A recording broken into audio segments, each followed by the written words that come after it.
Audible's romance collection has something to satisfy every side of you. When it comes to what kind of romance you're into, you don't have to choose just one. Fancy a dalliance with a duke, or maybe a steamy billionaire. You could find a book boyfriend in the city and another one tearing it up on the hockey field. And if nothing on this earth satisfies, you can always find love in another realm. Discover modern rom-coms from authors like Lily Chu and Ali Hazelwood, the latest romantasy series from Sarah J. Maas and Rebecca Yarros, plus Regency favorites like Bridgerton and Outlander. And of course, all the really steamy stuff. Your first great love story is free when you sign up for a free 30-day trial at audible.com/Wondery. That's audible.com/Wondery.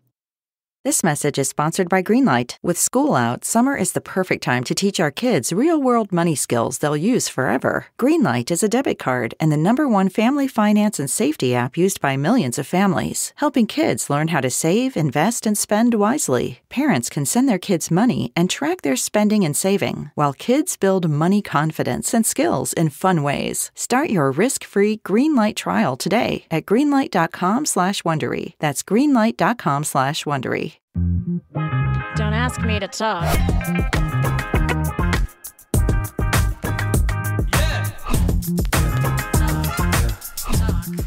And welcome to another exciting edition of Don't Ask Me to Talk. I'm one of your podcast pals. I'm Eric Ryder, and along with me, it's me, the other one, Stacy Heller. Hey, everybody. Welcome. Thank you for listening. We appreciate you very much.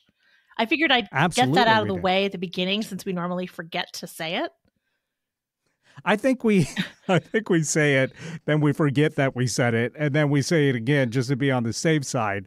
But then people that don't have like the memories of goldfish like we do are going, you already said that. I know.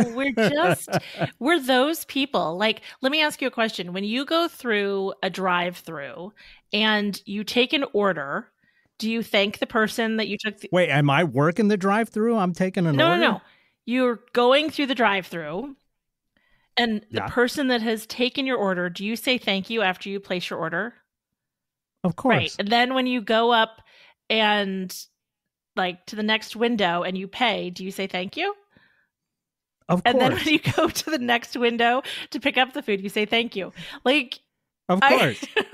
It's like, I am such a thank you person. And sometimes the person that took your order is the same person you're paying, and yet it's two separate functions. So I'm like, thank you. Yeah, I mean, it's like preemptive. Thank you for not spitting in my food, essentially. So, yeah. Hell yeah, be polite. Right? It doesn't cost anything. We're in a society here. No, it doesn't. Yeah. And sometimes there's very tangible benefits. 100%. Are you kidding? So, hey, how are you?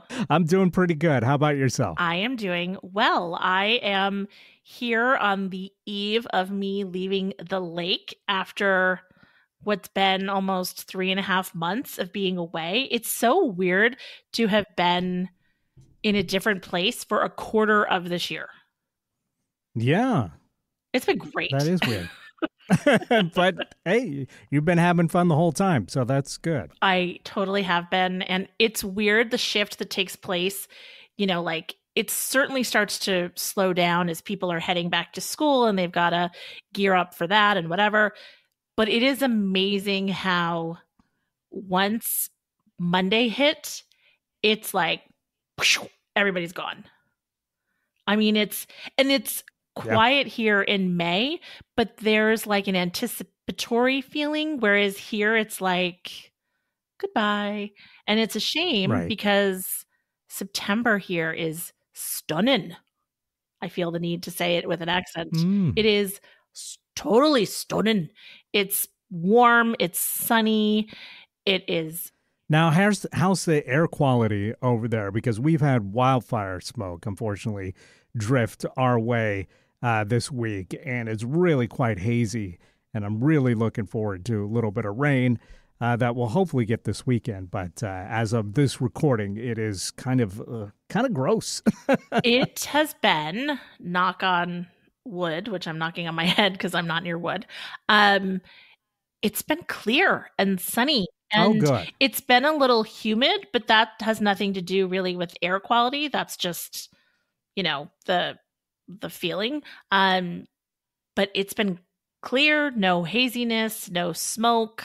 I really hope it stays that way.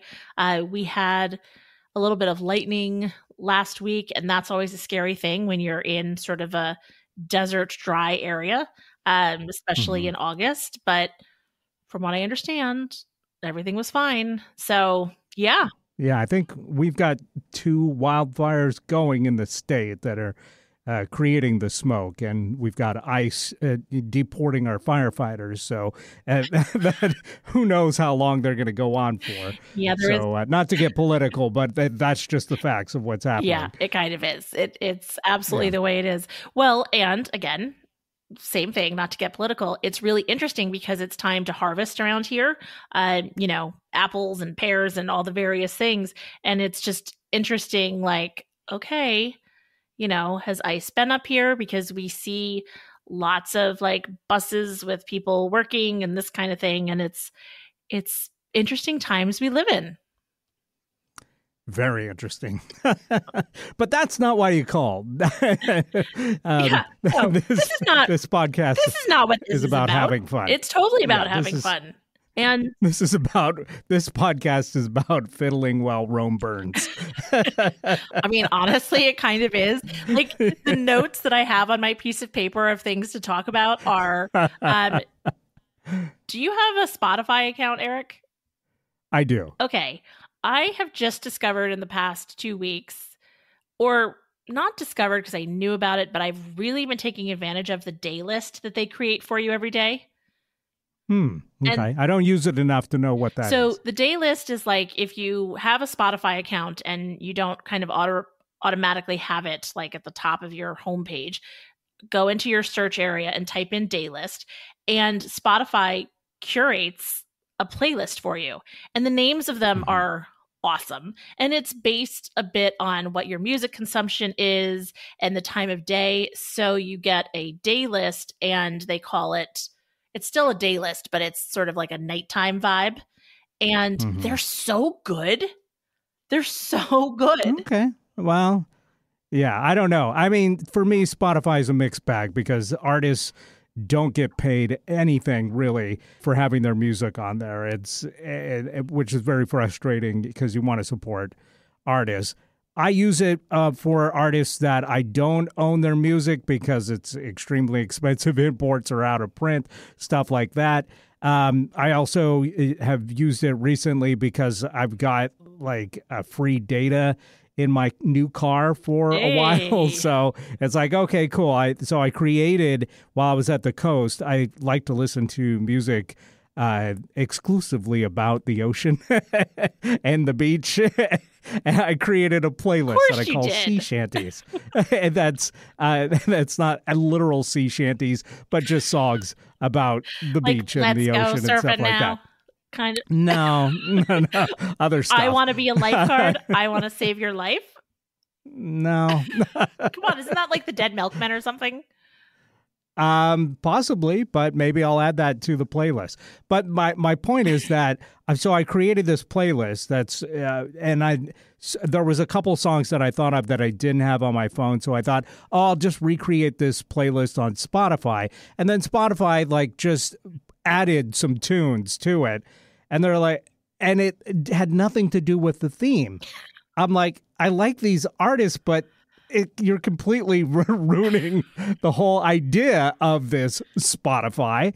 And it just goes, it's just, AI and algorithms are so flawed that it's really like annoying how much people have just went ahead and just embraced them without like taking into account. This is my little rant here for the show. I love this. This is so good. Because this is like you schooling me, because I am absolutely that person's like, oh my God, you guys, I love this playlist. It's so fun. And you're like, oh.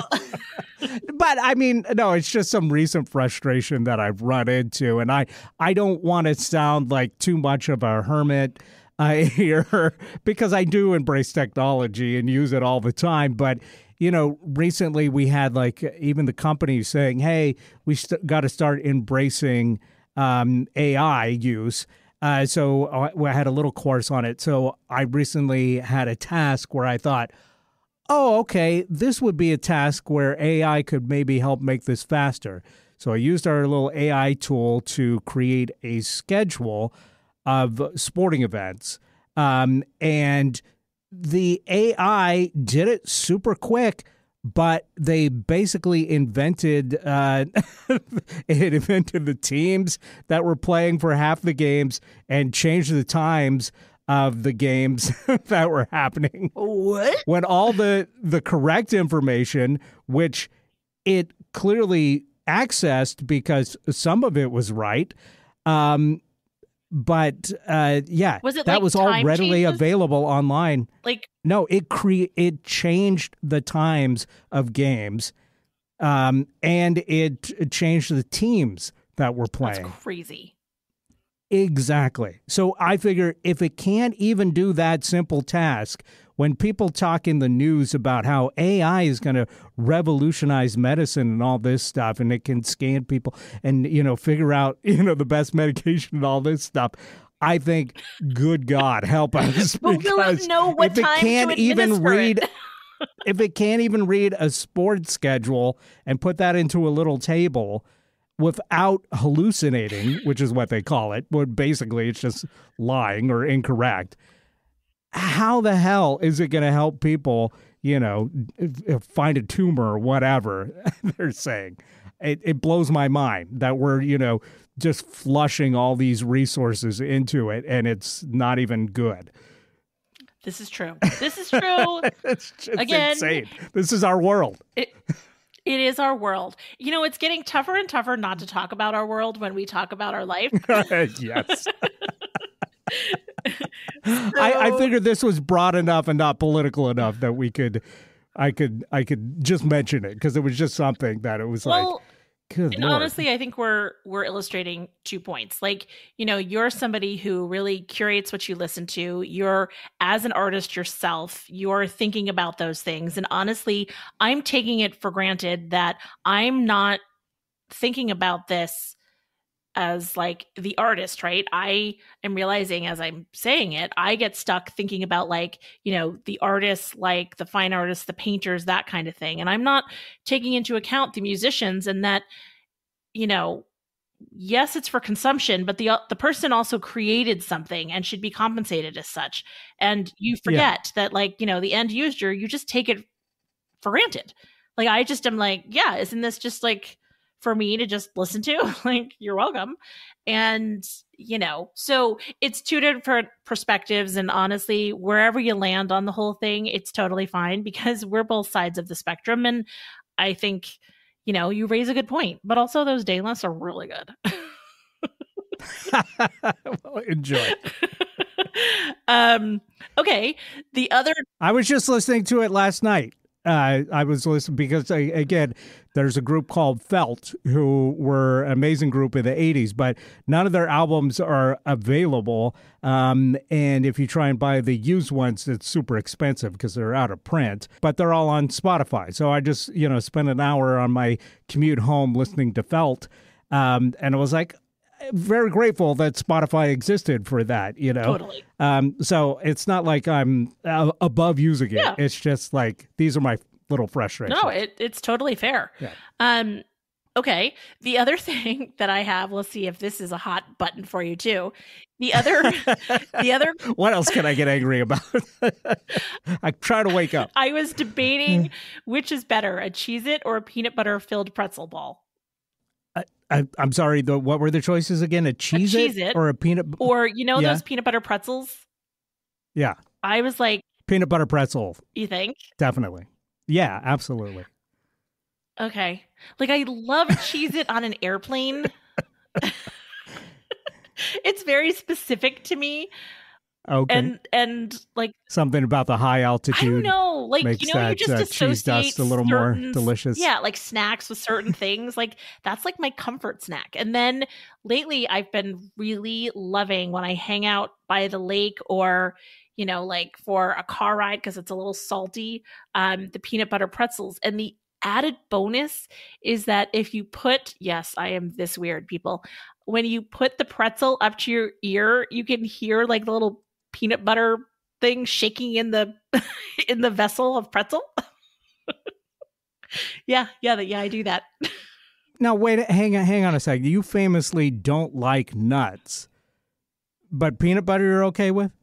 Yeah, absolutely. Okay. I don't like a peanut butter and jelly sandwich. Right. I forget the rules of Stacy sometimes. Like, they're wildly inconsistent to me, but you're living it, so it doesn't seem inconsistent at all. But okay. Yeah, peanut butter and jelly is just like, I don't understand. Yeah. You don't understand delicious. You know what? Fair enough. I mean, honestly, yeah, probably. Did I get enough fruits so and this is gonna vegetables make in my life? No.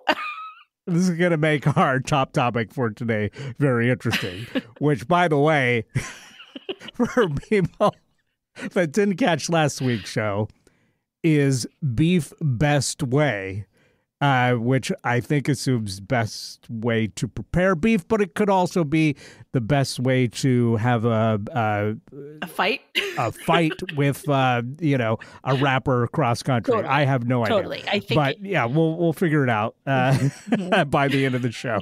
So do stay tuned for that. Yeah. Cardi B may be involved, or a ribeye may be involved. We don't know. We'll find out. So do stay tuned. Instead of T-Pain, it's T-Bone. Hey, T-Bone Burnett. There you go. Which almost brings me to our cultural blind spot segment. The fact that this last week I rewatched "Oh Brother, Where Art Thou?" And what a fantastic movie! And T-Bone Burnett was instrumental in putting that soundtrack together. Interesting. But we can get into that in the second segment. I haven't seen that Also, movie. What? And that is why we have that segment, folks. It's a perfect movie. Oh, it's so good. But I also watched a big one that's on the AFI Top 100 Can't talk about it movies. No, but I just want to tease this that I'd never seen before, and I think this is absolutely worthy. I've said a few of these that I've watched finally were overrated, but this one, spoiler, I think amazing movie. So we'll talk about that. Okay. Well, I've talked a lot about me and what's going on with me and my life choices and frustrations, or what I thought was just, is it just me topics. What about you? What's up, Buttercup? Well, let's see. I'm trying to get 2 projects completed here before the end of the year. So I've been dealing with that. I'm trying to get my deck rebuilt because it's literally falling apart. And I don't want Gertie to fall through the rotted wood of our decaying deck. So I'm trying to get that done. That's fair. Also, trying to get potentially get solar panels installed. Oh, you can save money in Washington. Yeah, well, sure. I mean, you can save money anywhere, but I think they have a rebate or something. Well, there's a federal rebate that's going to expire at the end of the year. Well, expire was murdered, but it is ending at the end of the year for reasons we won't go into. But Got it. Anyway, so I'm trying to take advantage of that before it happens. But there is a lot of research with that because you don't want to get scammed. And unfortunately, there's people trying to scam. So I've been doing that. And then at the same time, trying to finish planning my vacation that is coming up here, where I'm going to Europe for a couple weeks. So I've had my hands full with stuff, but still managed to do some fun stuff, like going to see Wet Leg at the Paramount. And Wait. I'd never had the chance to see them before. So. Isn't Wet Leg Shay's Lounge? That's one of their songs, yeah. Look at me! I knew something! That's so exciting. Yeah, so I saw them last night, and they were fantastic. Where did you see them? At the Paramount. They did 2 nights in a row at the Paramount. The first night sold out in like 30 minutes. Wow. And then they immediately added a second night, which I was like, because I didn't wake up early enough to get tickets for the first night. But then since then, they've been like advertising this show quite a bit. So I think maybe their audience was in Seattle, the Paramount plus, say, 500 people. Okay. So 2 nights might have been ambitious, but the second night, it looked like it was like 80% full. So That's they awesome. did manage to, get people out for both nights. So they may have just grown their audience by doing 2 nights, but it was funny. Like the first one went like bam, and then the second night took like 3 months to sell almost to 80%. Yeah. Well, I mean, I think this is one of the reasons why I always say that you and my brother and then Charlie, my son, I'm like, you all have that interest in different types of music and these smaller groups that don't necessarily hit the mainstream in the same way. And I'm like, God, you guys, the 3 of you you could have a podcast of your own. Well, they're interesting because I kind of assume like, oh, it's just me and, a couple other guys across country that are into them. But like I said, 2 nights, full audiences at the Paramount is a pretty big group at this point. So I realized I don't really have a gauge for how popular something is anymore. But if I like it, I like it. So, and I liked it. They were great. You're like Popeye. I like what I like. I liked what I liked. Yeah. So that was fun. And as I alluded to, I watched a bunch of movies this last week, which was fun. And we did get out on the bay with the kayaks one more time. Did it deflate? No. we deflated at the end. Right. But yeah, we managed to actually get out there with a little more time this last time, which was great. So it's so just nice to get out there like around dusk. Everything's got that, the magic hour kind of feel, and then just bobbing along on the water. It's like, I got to do this more often. And it's one of these things where it's like, do I have the energy? Do I have the patience to do this today? No, we'll do it tomorrow. Let's go tomorrow. We just put it off and put it off. But every time we do it, it's like, this is my happy place. Mm-hmm. Totally. It's so worth it. And the lighting that you're referring to, that is total Sybil Shepherd lighting for Moonlighting. So, okay. There was a whole thing about that show. Like, hey, folks, if you are of a certain age, you may remember the show Moonlighting with Sybil Shepherd and Bruce Willis. And she had this lighting around her that was like, what we would consider a modern day filter. The Al Jarreau theme song. Yeah. And it had like a, there was sort of like a hazy lighting about her. Vaseline on the lens. Yes, 100%. And I'll never forget the episode where they spoke in like Dr. Seuss speak for much of the episode. It was a classic. Check it out. Especially in light of the fact that Bruce Willis is now dealing with dementia, and it's sad. So to go back and see him in his prime is kind of a fun thing. Yeah, I was kind of a little bit too young for that show when it came out, but I've always heard good things, so I may have to go back and check it out again. Yeah, I'm telling you, that Dr. Seuss episode. Because mainly I remember it launching the career of Bruce Willis, and then him going on to do like an album where he played harmonica and sang the blues, even though, but which culminated in him doing a commercial for Seagram's wine coolers. Oh my gosh. Which were competing with Bartles and James wine coolers at the time, because wine coolers were a big thing in the 80s. Yeah, they were. And the Seagram's commercial was, Seagram's wine coolers, the wet and the dry. Oh my God. Ma. And he's on a porch with his friends, honking on Bobo, which I think is his harmonica. And he's singing that. And I was like, wow, I'm not sure this is as cool as he thinks it is, even when I'm like 7 years old seeing this. Eric, the ultimate purveyor of good taste.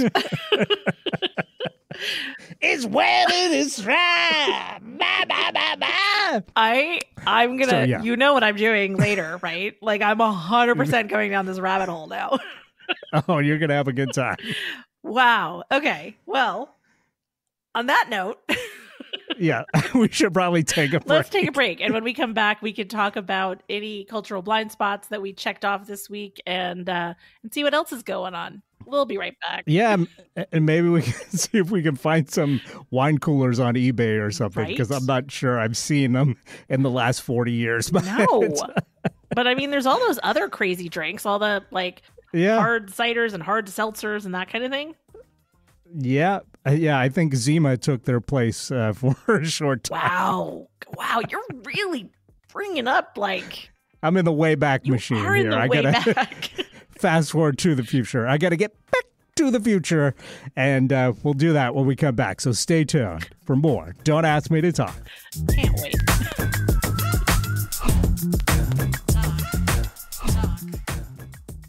This is Eric Ryder reminding you to follow us on Facebook. We're at Don't Ask Me to Talk, and we're on Instagram, again, at Don't Ask Me to Talk. We'd love to hear from you, so check us out on social media and leave us a comment, leave us a like. Remember, you can always email us directly at asking@don'taskmetotalk.com or leave us a voicemail or text at 475-999-2726. That's 475-999-2726.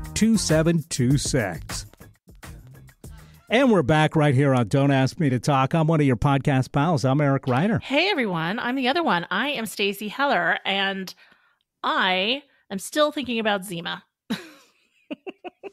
I never got into. Remember Zima? I do and I don't. Bartles and James was the thing that like I'd go to some high school parties and people had Bartles and James, and I was such a little prude. I don't know if I was a prude or if I legitimately just didn't like them. They were too like sweet. And I wasn't a fan, and I was like, no, thanks. I don't think I ever had a wine cooler. Again, too young before they really kind of disappeared. But I'm not sure I even understand what made them a wine cooler. I think it was like maybe they just mixed in some juice or something. Pretty much. With white wine, is that it? I think it was like a strained sangria.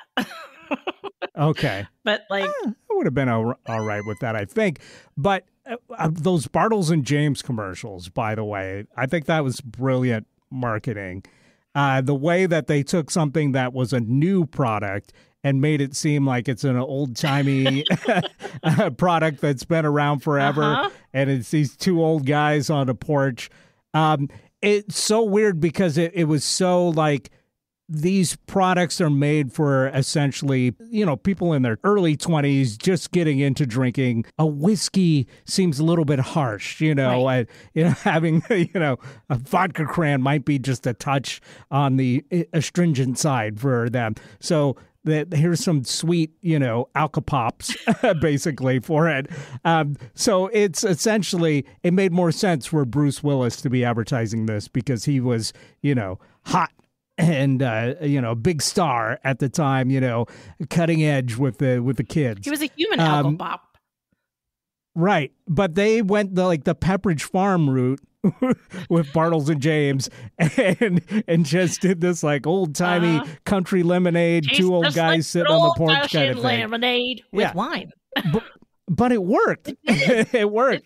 Yeah, those commercials were beloved. Totally. It's the where's the beef of wine coolers. Right. Yeah. Or avoid the noid. Yeah, there you go. So speaking of going back potentially in the time machine, you mentioned, well, I don't know, is this a recent movie that you watched? You said it was on the AFI's list of 100 movies. Yeah, it's actually a movie from 1957. And it's called 12 Angry Men, which I'd never seen before. Henry Ford. What's his name?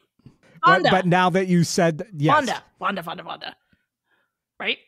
Now that you said Henry Ford, that's all I can think of. But it's really Henry Fonda. Henry Fonda. Yes. Sorry. Yes. But this cast is fantastic. It's got Jack Klugman. It's got Jack Warden. It's got Ed Begley Sr. and Henry Ford starring in it, and Henry everybody Fonda. that's in the Henry Fonda. Thank you. Sorry. That's my bad. Yes. The last couple days thinking about this movie, I was thinking like Henry Ford is really good, but it's because they're Yeah, I get it. You know why. Yep.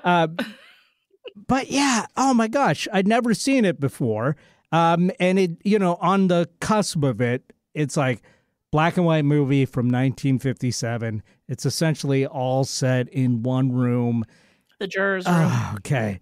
Yeah, exactly. And it's like, this sounds boring. Am I ever going to be in the mood to watch this? And then I was like, you know what? I got a free couple hours. I'm going to pull the trigger on this. And I did. And I'm so glad I did, because this is a remarkable movie. It's so brilliant. And it's amazing to me. A movie in 1957 can say so much about society in 2025. Mm-hmm. Have you seen it? So I have not seen the whole movie from beginning to end. However, when I was in high school, one of the productions that we put on, we always did the musical, the spring musical, but we would do a play. And because we were at an all-girls school, we did 12 Angry Women. And so I know the story because of putting on the play. Okay. Yeah, it was adapted from a stage show. Which totally makes sense, because it essentially it takes place in like two rooms. There's a little bit of setting up at the beginning in the courtroom, and then the rest of it essentially just takes place in the jury room. And then afterwards, there's a little bit of outside the courthouse scene. So this is a very stripped down movie, but it is so good. And I mean, it's just brilliant, because it's like 12 guys, obviously. 11 of them think that the prosecution is me, the slam dunk in this case. The guy that's on trial is no doubt guilty. And then there's one guy played by Henry Fonda, and basically you don't even get their names. They're just juror number 8, juror number 3. And he, kind of makes the case, I'm not 100% sure if he's guilty or not.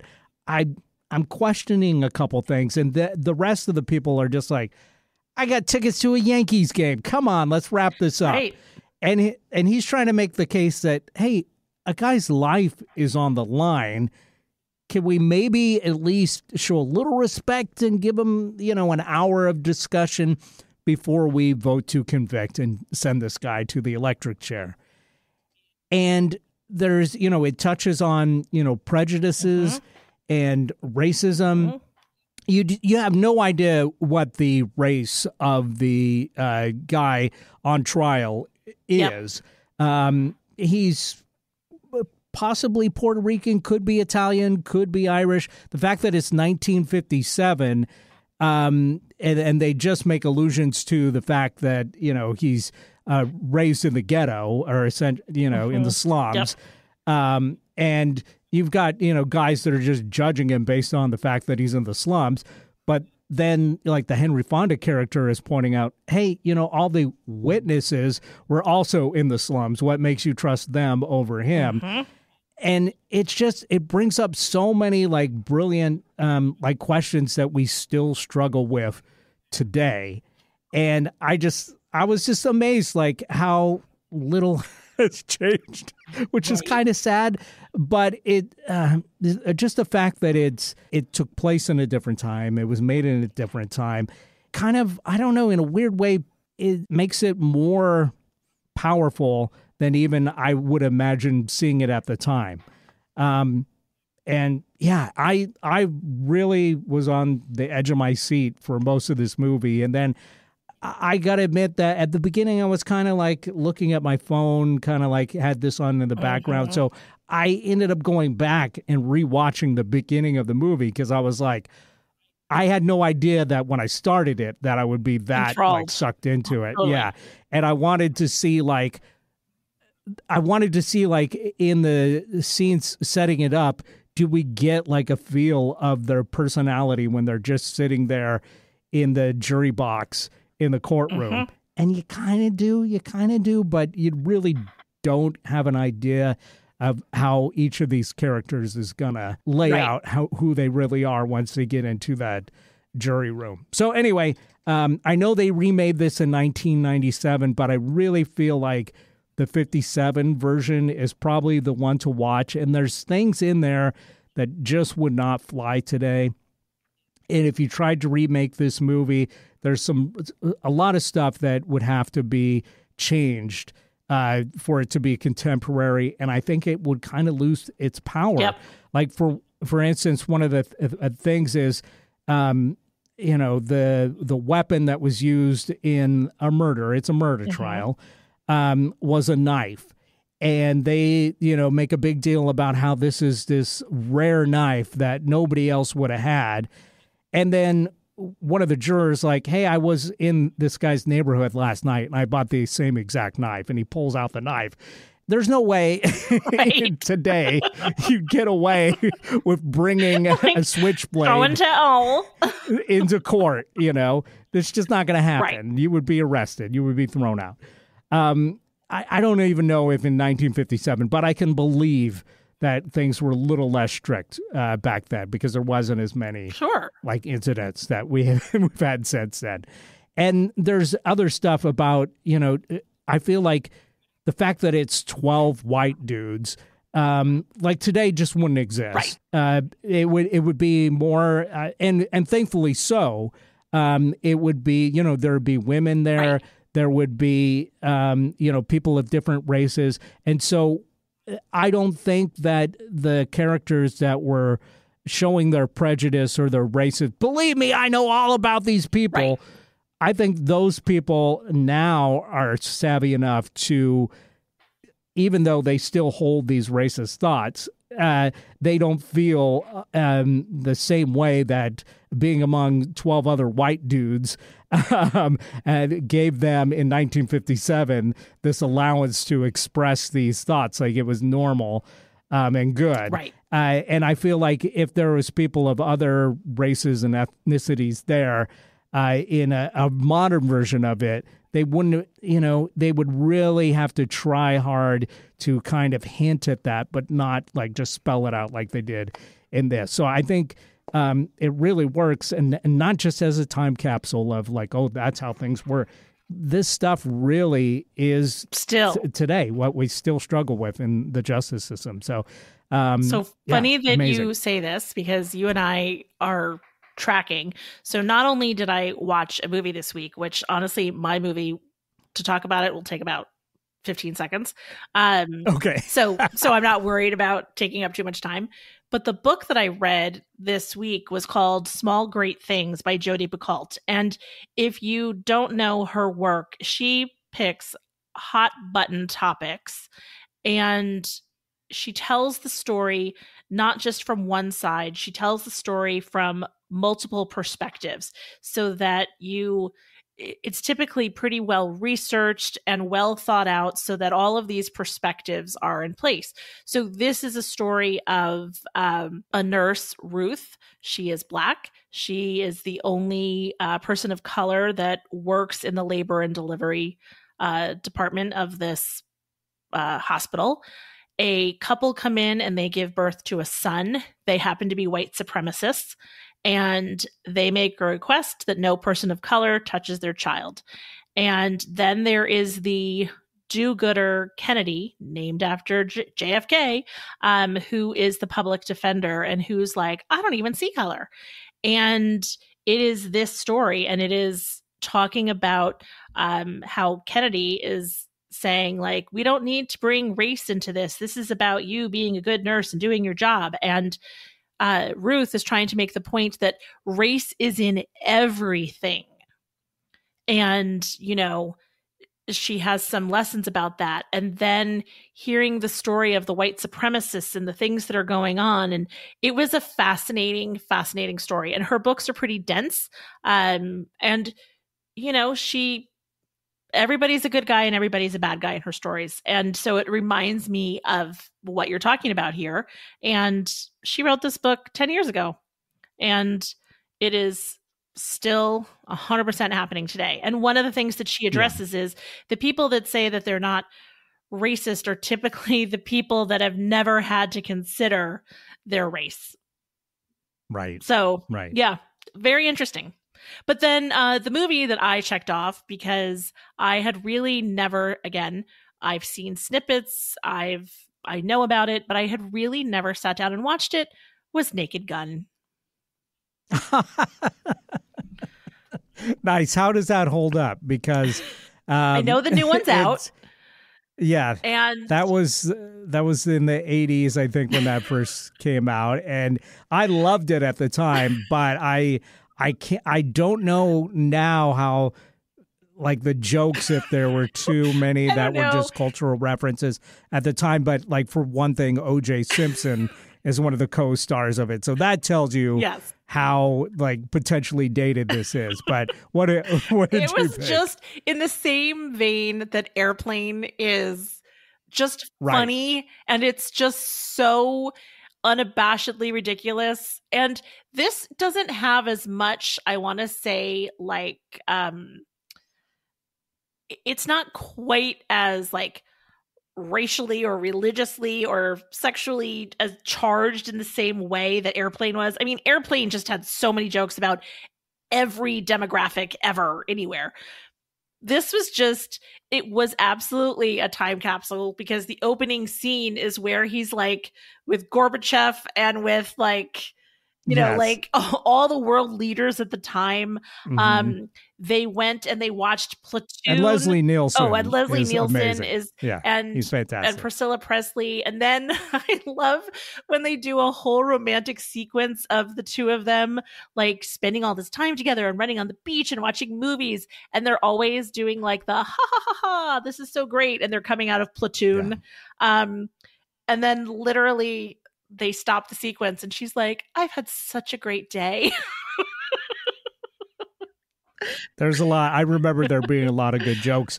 And it's funny that you mention it, because I've actually been watching recently a few clips of the original Police Squad show that the creators, the Zuckers, created this show after Airplane. It was like a cop drama parody, and it starred Leslie Nielsen as Frank Drebin before they, took it and made movies out of it.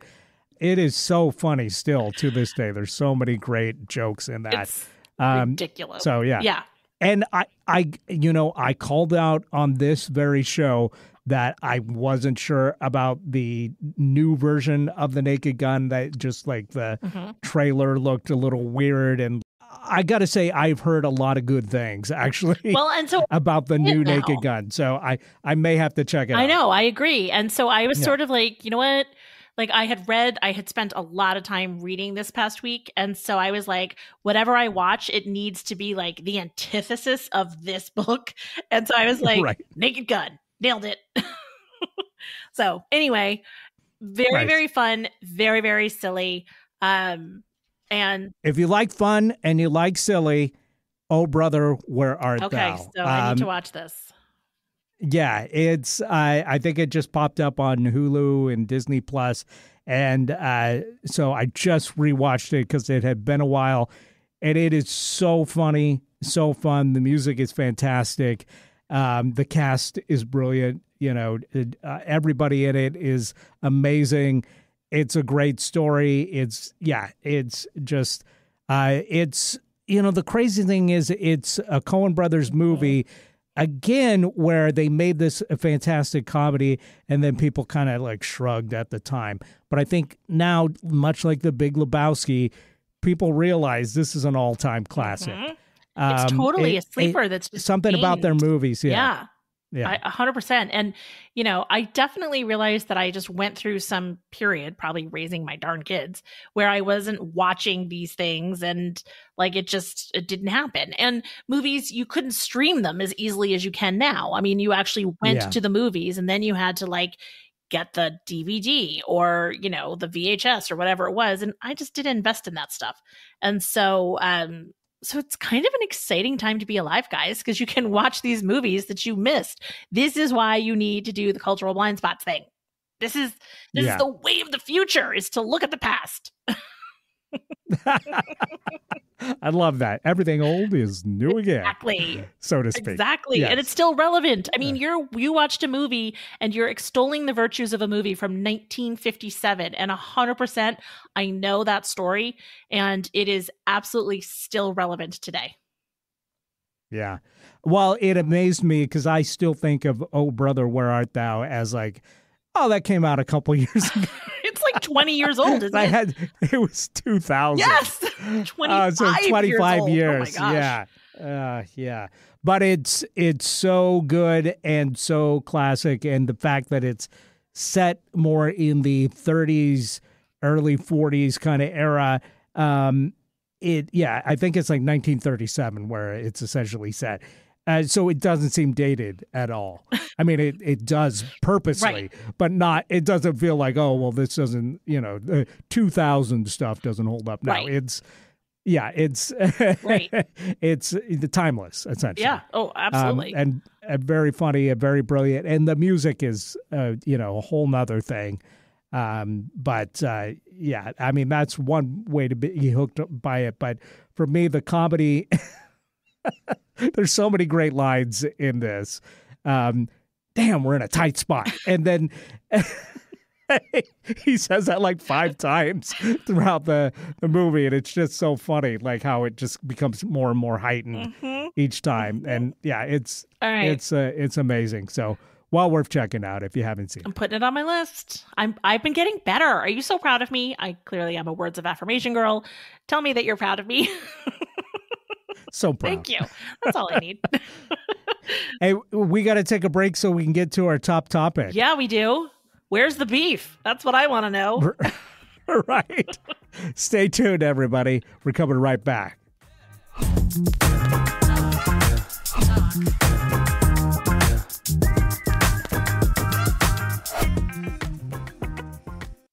Hey, I'm Stacy Heller. I'm one of your podcast pals, along with Eric Ryder from Don't Ask Me to Talk. Are you liking what you're listening to? Awesome. We would love if you would follow us on social media. We're on Facebook and Instagram as Don't Ask Me to Talk. We also are wherever you find your favorite podcast. You can follow us, subscribe, like, rate, whatever it is that you do. You can also email us. That's asking@don'taskmetotalk.com. And if you'd like, text or leave us a voicemail at 475-999-2726. Basically, we'd love to hear from you. Thanks for listening. And we're back right here on Don't Ask Me to Talk. I'm one of your podcast pals. I'm Eric Ryder. Hey, I'm the other one. And if you like what you're listening to, you know what you should do? You should go, and wherever you listen to podcasts, you should subscribe. And you know what? Not only that, you should leave a review. Yeah, look at that. Yes. Or you could share it. There's a lot of things you could do. The other thing that you could do is you could reach out to us and let us know that you are enjoying what you're hearing, or you have an idea for a topic, or you disagree wholeheartedly. Whatever it is that you want to share with us, we would love to know. And you can get... I mean, this show is 90% hot takes. So it totally is. If you've got a different take, I totally get it. And yeah, we'd love to share what those are. 100%. You can actually text or leave a voicemail for us at 475-999-2726, or you could email us. asking@don'taskmetotalk.com. There you go. All right. So here we are at the end of the show with moments to spare. Yeah. We got a few moments to spare. Yeah. You are the person that puts the topics on the wheel of topic. And I spin the wheel and it comes up with a topic to talk about each week. But each week I like to find out what the thinking behind the topic was.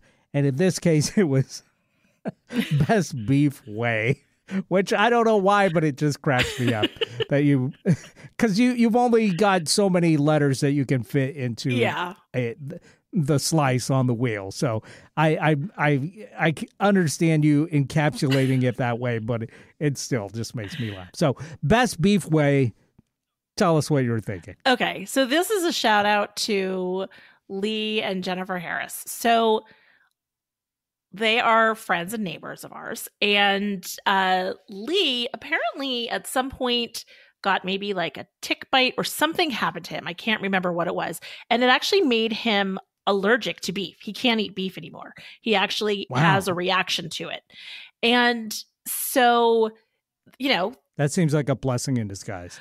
Probably because I am like, how do you not have beef? And it's such a thing, like, to have burgers or, let's go out. I love them. Right. So, having a conversation, and it's amazing how there's some weird subconscious thing that like people that can't eat nuts, I'm always like, I brought a can of nuts or like, he can't eat beef. And I'm like, so you want to do burgers? And, right. So just the thought of not being able to eat beef and then getting into a question like, so then with his wife, Jennifer, like, okay, so when you can have beef, how do you want to eat beef? Because you have to be out and it's limited opportunities. Yeah. How do you want to eat beef? And so that is the inspiration for this topic.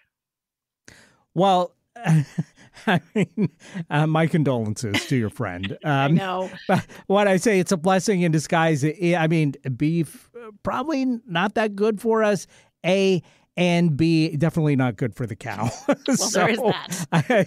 So if we could all probably cut down on our beef consumption, probably be a good thing. But let's assume that we're saving this for special occasions. Right. Right. In a perfect world, we're saving it for special occasions, or they can make a perfect porterhouse in a lab.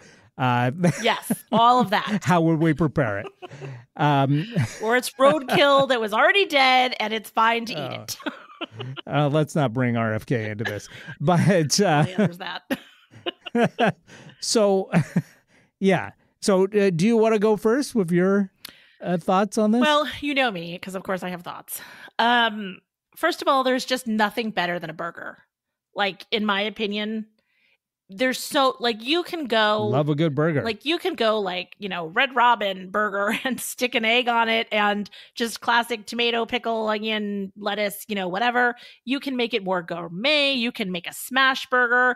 You can make it big. Like, there's just a ton of things that you can do. You can add seasoning to the patty or not, onions and mushrooms. Like, there's just so much that you can do with it. It is a blank canvas of deliciousness. So if I have to choose, that.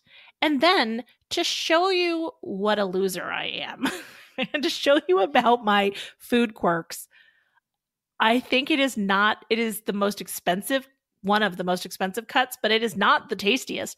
I love filet mignon. I really like a lean beef. However, the flavor is supposedly in the fat, but I can't stand fatty foods. So this is my weird food quirks that we always joke about, and I'm okay with it. Because apparently there are much tastier cuts of beef than a filet mignon. But I love the leanness. I like it cooked medium rare, so I like it pink, and it's just delicious. It's like butter if it's done well. Yeah, I agree. You know what? I tell you what, I like every single kind of steak. I am not a snob in any respect. I do love burgers too. You're so right. They can be so good. So I'm going to say here that honestly, my favorite preparation is a steak sandwich. For me, it's best of both worlds. And I just love any kind of steak. Like, I think best case scenario, I'm going like some tri-tip slices with a little bit of sharp cheddar and, some lettuce, tomato, onion, some pickles. And to me, that's just heaven. Wow. A little bit of horseradish there too. So yeah, you know what? I love it all. And I love a brisket too, right? And I love corned beef. It's so hard to choose. There's so many good fantastic ways to prepare beef. Yeah. And I like all of it. So, but yeah, I think if I had to, like, gun to my head, choose, I like the type of beef. I think like a tri-tip, I think is amazing because you've got that nice kind of crust of like a roast, but you can kind of make it a little rare, so it's a little more tender. Yep. I love that tenderness, especially paired with just a little bit of horseradish. So good. And I love grilling for like burgers and stuff, but I think like the preparation of the steak is better when it's done in a skillet. Yeah, in a pan with like the sear and the... Yeah, or even in the oven for, like a roast. I think that comes out better to me than grilling. But if you're doing like hot dogs or you're doing burgers, grilling you can't beat. There you go. All right. Hey, everybody. Why don't you let us know what your favorite way to eat beef, assuming that you eat beef occasionally on a special occasion for health and other reasons. And if you have some good recipes or ideas, we'd love to hear them. But in the meantime, hey, we probably have to end. Yeah, we got to find out what we're talking about next week. Let's do it. Oh, he gave a look. Hair and spare. No, it's air and spare. Okay. What the hell are you talking about? It's a way of, do you stock your house with the air and the spare philosophy? You have the ketchup in the fridge, and do you have the, like, you always have the extra of everything so that you can refill? And there's... Oh, yeah, I do. Well, I guess it's a short conversation then. Not everybody does that. Some people like to live like crazy. On the edge? Yes. Living on the edge? Yeah. We're out of ketchup again. Right. And like, oh, I got to get that. And then they never do. I mean, I don't know. You can pick another topic since we're in agreement. No, this is fine. This is fine. We'll find out more. If we can't make more out of it than that next week, then we will spin again. We'll pick one live. It'll be crazy. All right. Have a great week, everybody. To you and to your heirs and your spares. That would be William and Harry. Wishing you the best of weeks. And go watch 12 Angry Men and Oh Brother, Where Art Thou? And what was your movie again? Naked Gun. Oh, Naked Gun. Any version of it. Go watch it. There you go. Have a great week. Thanks for listening, everybody.